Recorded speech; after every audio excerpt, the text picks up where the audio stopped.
Mainly, though, I like to look at some of the conceal stuff. I think there's a lot of merit there, but here is some nanopack CS plus the nanopack FurrowJet, 3.3 yield increase, giving us a $15 net ROI.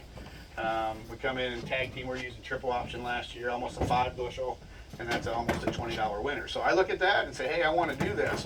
In my mind, if I'm going to do this, I'm going to reallocate funds. Everybody knows what that means?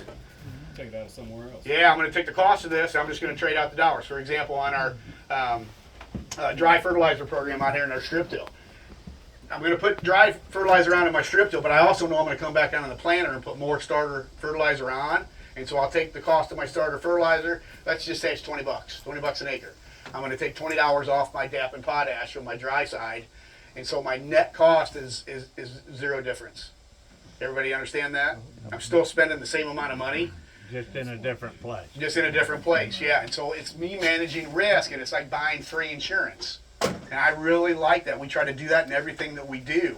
And so to me, you know, I take the cost of the aqua yield products and take it out of the cost of the fertilizer, and I would just trade it out, and I think we're going to win a very high percentage of the time. I mean, that's a $15 winner, almost a $20 winner. Here on the foliar side, I didn't get as much, and I look at this, I see this happening a lot. That's why this is so important to us right here. What is the third one? We can't run it through the Triple option in the wings plus 4 ounces of the Nano CS, and then we're running some more Nanopack in the center. Yeah, so with FurrowJet, I've got the opportunity to go up the gut in the center, and then I can go in the wings as well. I got 2 tanks and 2 pumps to do that. I actually got a third one too. I got the center and then the wings. So, yeah. Yeah, but a lot of guys will come to me and say, Jason, I don't want to mess around with tanks and pumps on a planter. You're just going to slow me down. And I don't understand that. I mean, is there a trophy given away to the guy that gets done planting first? I mean, I've never been that guy. I don't know if there's a trophy. I don't know. But I just don't think that's going to win, dollar-wise. We got one shot to do this thing right, and I want to make some money doing it. It's a business. So farm right, farm, if you have to, farm a little less and make more money. Oh, I'd love to do that. I mean, you know. Yeah. Big idea. Yeah, quality versus quantity. It took me a long time to really figure that one out, right? Want to be a BTO? Oh gosh. Well, if you're going to replant, you got to get started early. Good point. Yeah. So I really like the planter building the foundation. Yes, it is going to take a little more time, but the way we can just surround that seed and the mouth of I keep thinking about that, the mouth of the plant. How are we going to feed this thing? And it's right there. We're going to use a planter to do it, not just spraying a foliar later. Yes, you're going to build the animal, and you got to continue feeding it, but we got to build it first. What kind of returns are we seeing over there? So I got $15 just running 4-gallon triple option wings, and then I'm going up to $20 an acre when I add the CS. Look at that.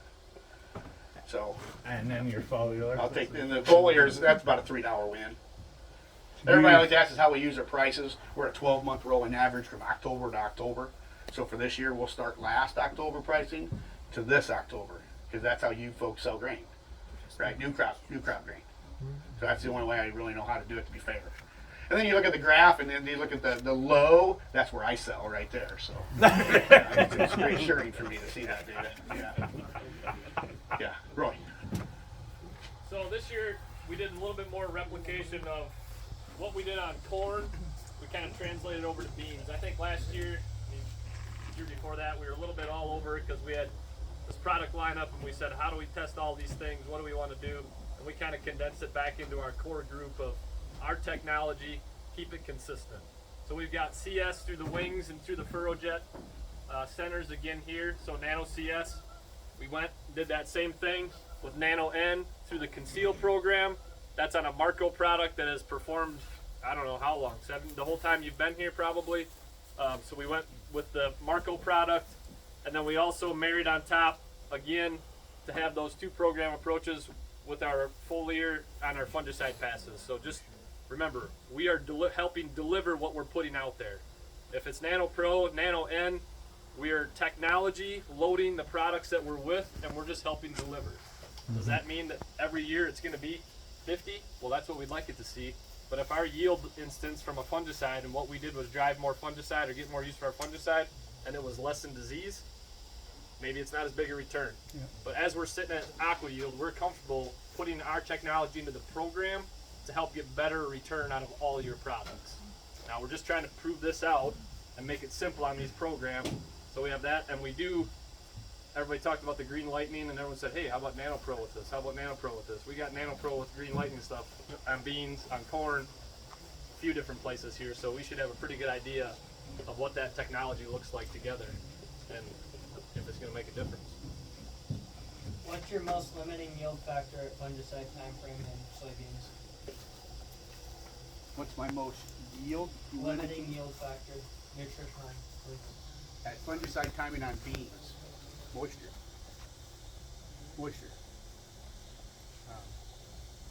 Disease triangle, right? You gotta have the disease, you gotta have the pathogen, you gotta have the food.